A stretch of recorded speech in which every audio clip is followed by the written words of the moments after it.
This is the Cavallino Rampante. You might know it as the Prancing Horse of Ferrari, but it wasn't always. As a matter of fact, the first appearance of the Ferrari shield on a car wasn't even on a Ferrari at all. But the story of the horse goes further back yet, and is actually a tribute to the Cavalier of the Skies, Francesco Baracca. This is the story of how Ferrari got its horse. Let's go back to the beginning.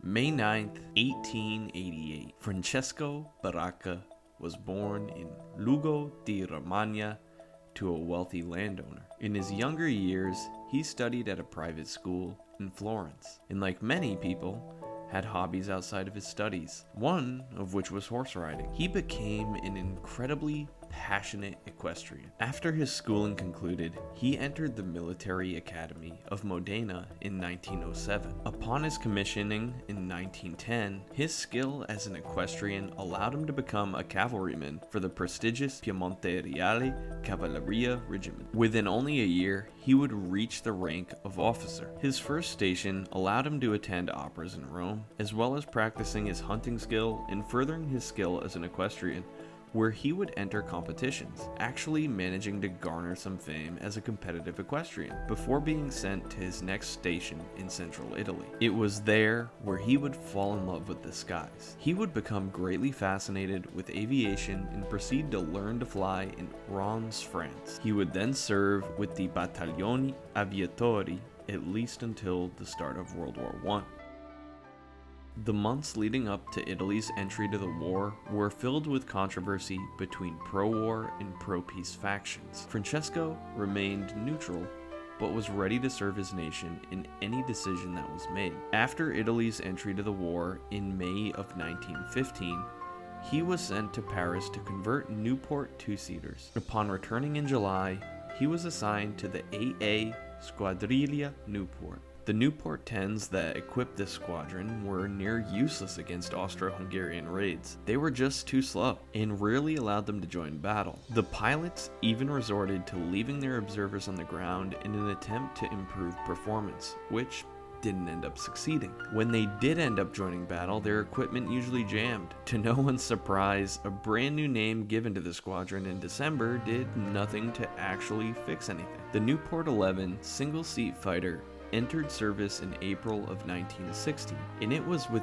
this new fighter that Francesco was able to score his first victory of what would be many, and was actually Italy's first aerial victory in the war. Around this time, Francesco started using the Cavallino Rampante on his Nieuport 17 in tribute to his former cavalry regiment. Due to this, he gained the nickname the Cavalier of the Skies.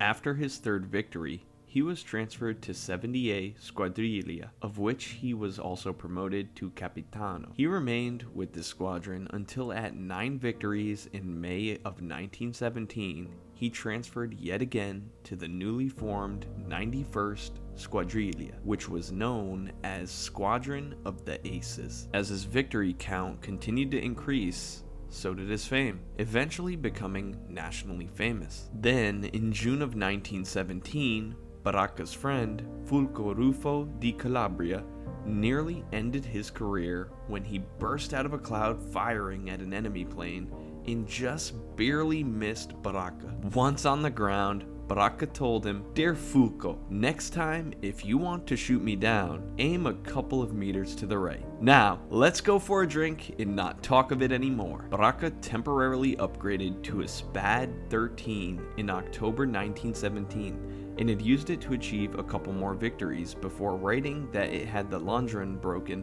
into pieces during an aerial dogfight. This caused Francesco to return to the more maneuverable SPAD 7, paraphrasing that it didn't matter if it was lesser equipped, if you're a good fighter, it's more than enough. Francesco found life away from the front unbearable, and due to this remained with the 91st Squadriglia as much as possible, even after he was promoted to Maggiore in November 1917. Francesco was a modest and sensitive man to both his comrades and his defeated enemies. He would always try to visit his victims in the hospitals stables afterwards to pay his respects, or would leave a wreath on the graves of those he killed. By the end of 1917, he had reached a victory count of 30. Very shortly after this, Baracca, Picchio, and his good friend Rufo di Calabria were tasked with evaluating the new Ansaldo A1 Balilla fighter. It was at this time that Baracca was also personally decorated by King Victor Emmanuel III at La Scala.